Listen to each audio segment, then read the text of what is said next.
Coach Leftwich being the offensive coordinator, or what unique challenges does this Baylor defense bring to the Texas State offense?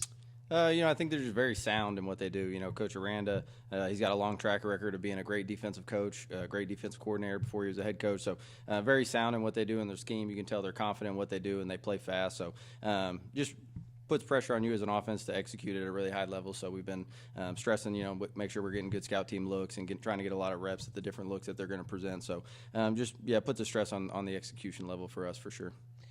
Just looking at the depth chart, a lot of oars on this on the depth chart. What are you going to be expecting from all these from all your offensive players when they come against Baylor? Yeah, I think game one of the season, we got a lot of new guys, so we're going to see a lot of faces in there, and those guys know the expectation. When you're in the game, the expectation is to do your job, to make plays if you're on the O-line, to communicate at a really high level, play physical. So no matter who's in the game, the expectation of how we perform on offense doesn't change. We're expected to go out there and score every time we touch the ball. That's what we talk about. A lot of questions on who's going to be starting. I know that's been pretty close to the chest. What do you want these when whoever you throw out as quarterback? What do you expect them to do when they come out against Baylor? Just play confident. I think that's the big thing is just have confidence in the plan and know what I'm looking for when I'm calling plays and why I'm calling certain plays, and just getting the ball in the right spot. Right, keep us in positive plays, keep the chains moving, and be able to play at a really efficient pace. The Baylor defense, a lot of new transfers for them this year. What are you anticipating when you're scouting them, watching some film? What kind of defense are you expecting on Saturday? I think they're going to come out and you watch on tape and they fly to the football. That's something they play hard. They take pride in playing hard, and that shows up on the tape. So, I'm expecting them to come out and, play with a little chip on their shoulder, I'm sure, week one and be juiced up and ready to go. So they'll be sound. Like I said earlier, their scheme is really good. They got really good coaches over there, so they're going to be ready to go and be ready to fly around, play with a lot of energy. Any players jump out to you on their defense that you're making sure to keep an extra eye on? I think up front they've got some length. The number 95, Gabe Hall, I think is his name. He's coming back. He's projected as a watch list draft type guy. They've got some length at kind of their stand-up defensive end spot, and then their linebacker number 2, he's back and he's a really good player. Heard good things about their Liberty transfer linebacker as well. So I think their front seven will be pretty good. Be a pretty good challenge for us. I don't know if you saw Dave Aranda's comments on. He said he looked at some of the Incarnate Word offense last year, and he had a lot of positive things to say about that. Did you see it? And if you did, what did you think about that? Yeah, I think the numbers we put up and the success that we had. I think kind of what he was talking about is true, and that's kind of what we believe in. We want those guys to be masters at what they do, right? We're not going to come out there and run a million different plays. We're going to be really good at 4 to 5 run schemes and really good at, our base set of pass plays and let our guys go play fast. So, always good to hear, from other coaches and someone that, we have so much respect for, like Coach Aranda, say those things, and that's what he's seeing on tape. So, just glad that what we want to preach or what we preach and what we believe in is what, showed up on tape. So hopefully the same happens this year for sure.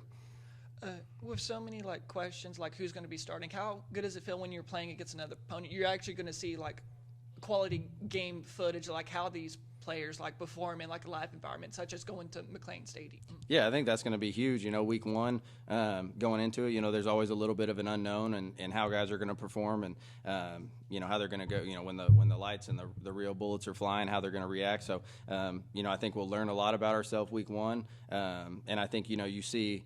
The best teams in the nation, they make huge jumps from week 1 to week 2, and so I think that's just because you find out who your team is and where your areas that you need to improve are, and so I think it'll be great to get our guys out there and see them compete. I think we got a bunch of hungry guys, a bunch of guys that play with the chip on their shoulder, and so I'm excited to go out there and see them make plays and go perform. After spending an entire month, you're facing against the Texas State defense, facing your own coaches. How good does it feel to finally face someone that's not wearing a Texas State jersey or coaching someone on the opposite sideline? Yeah, it's always a fun part. I think the grind of camp and the competition back and forth between the offense and the defense is vital, and I think the improvement that you get from that is is really good and really key. And I think it's great for us that we play a defense that's multiple and attacking and very aggressive. So it puts us in some situations where we have to have good answers and kind of shows us maybe where our weaknesses are, maybe a little earlier than some teams that just see a base defense all week in practice. But yeah, it's always fun to, that's why I love game planning, and I love, coming up with new schemes and trying to put formations together and plays together that'll stress the defense that we're seeing on film. So that's been fun the last 2 weeks for sure. Spending these past 2 years developing this offense, kind of tinkering with like how you call the plays and how y'all want to schema, what challenges does this Baylor defense face for you as you try to come up with like a plan to put some points up on the board? I think probably the biggest challenge is really just the fact that they have a new defensive coordinator.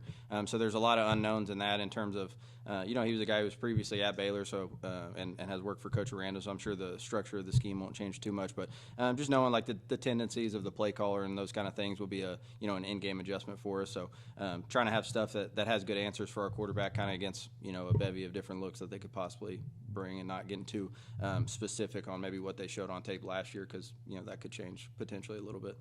It feels like there's a lot of unknowns with both teams, especially when they have a bunch of transfers. Y'all have a bunch of transfers with y'all's new offense. What are some of the advantages and disadvantages of those unknowns?